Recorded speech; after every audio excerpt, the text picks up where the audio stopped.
What is up, you guys? So today I'm gonna continue off what I started yesterday. So yesterday, I started this little Umit type of little session, and now I'm gonna show you guys how to make those kind of layers bigger. So it's very easy. It's all about picking the main lead and making that very wide. But there's a bunch of ways and good plugins to use. But I'll show you exactly what I did in this case to get it to sound nice and big. So I probably covered this yesterday in yesterday's video, which I'll have in the link in the description below if you want to see that one.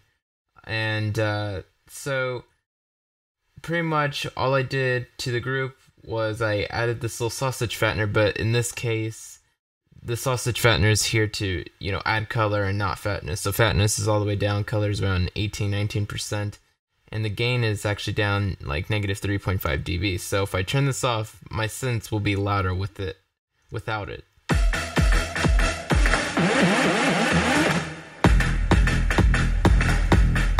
But I like that little color added in, and I threw the filter a little bit higher, so now we're high passing things around 150 hertz.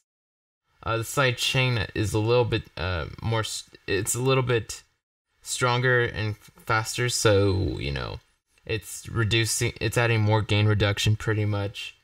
So you can see that the threshold is at like negative 30 dB, so it's pretty far down, but the ratio is like around 1.77, so it's a very light ratio, so it does what it needs to do, but it's not too harsh. And the attack is at like 1 millisecond, so the initial attacks, like the main quick peaks, they're still fine, so they're not getting pushed too far down.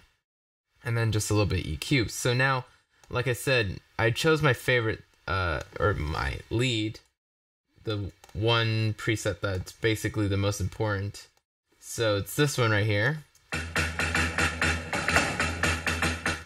And let me just take off the S1 imager so you can get an idea of that kind of width that we're talking about adding.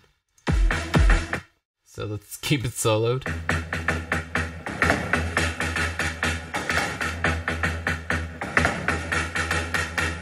So you get an idea of how the 2 and 2 sound. So obviously without it, and it played in the context of the song, it just feels lackluster. And that's basically how it sounded yesterday in yesterday's tutorial. Yesterday's tutorial was again just about making these synths and how to make them. Today is now about how to make them sound really good and have a really good mix with them. So now we're gonna widen it out. And so my settings for that is basically just, I don't want to say I threw the width all the way up on the S1 imager, but that's basically what I did. Even though I was trying to find a nice sweet spot, around 2 or something like that. I was trying to find the center cone of my speakers. So I'm looking at my monitors right now. They're ear level and they're in a perfect triangle position from where I'm sitting, and I wanted to try to get that synth sound to sound like it was coming out of the center cone on both sides. So I wanted it to feel really wide, but I just the closest I can get for now, is throwing that width up. And if you prefer other imager or other stereo plugins, go ahead and use those and use that. I just use this one because it's I own this one, so all the other ones I don't, so I just use this one. So, and then I added a little bit homicide, but this homicide is again to control the frequencies and kind of contain it a bit. So if I turn this off now and we listen to this, it sounds very wild and raw, but with the homicide,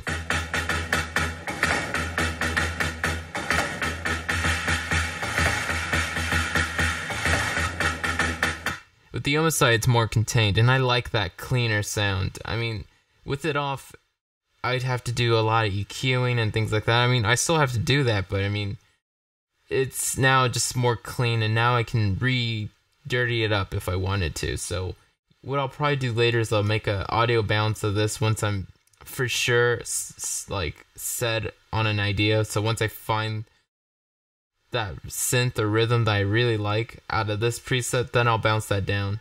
And I can re-add distortion to dirty it up. So, a big thing is learning how to clean things up. And then you can, whatever. Do whatever you want to it again.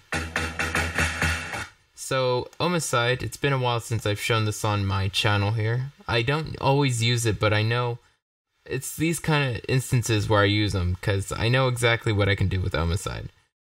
And so, let's see. What I basically did, I just put band 1 up to 171 hertz, band 2, 750 hertz, band 3 around, that looks like 20,000.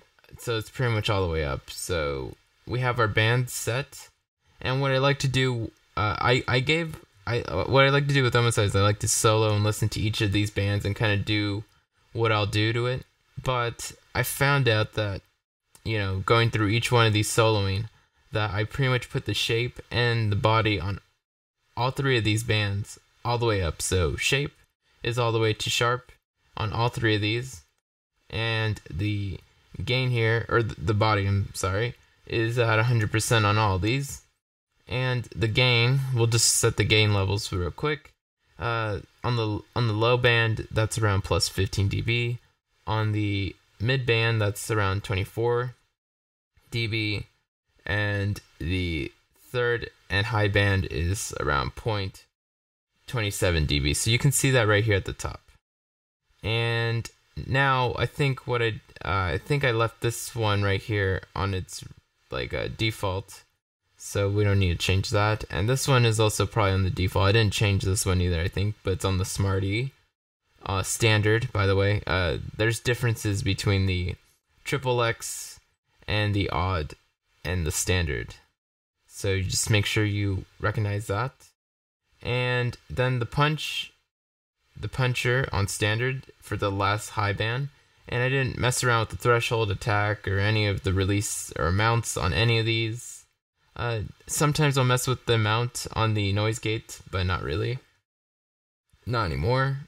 And I didn't change any of these volumes, so everything I just brought up is all I did. So that's kind of, I don't want to say these are my go-to settings, but these are kind of the settings I'll start with, and then from there I'll tweak from there. So this is kind of what I usually do with Homicide on anything.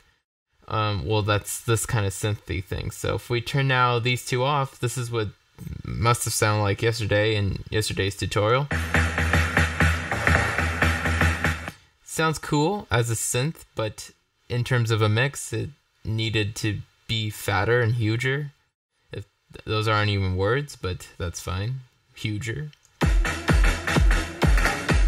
So, I do like this a lot, and when I have settings that work, that just work, I like to, go to my Ableton Racks, and I like to just, so this is a folder on my computer called Ableton Racks. I like to just throw this in there. I'll call this Synth Beefer. So now I know that this is something I use to beefing up synths. I should have also added in the width part, but it's fine. I'll know what this is. I know what each of these are, so you see I have things like Supersaw Booster, Supersaw Send Booster, Synth Track Bass, which means just like the typical things that you would throw on a synth. So auto filter, EQ, sidechain, and a generic compressor that I can change later. So it's really easy to just have racks, because I use them. It makes my workflow like 3 times faster just using them. And so let's get into the last step of what I did to this. So you probably noticed that I put Massive inside of a rack. So to do that, you just click on Massive, press Command G to group it, or you could, double click it and group it, whatever.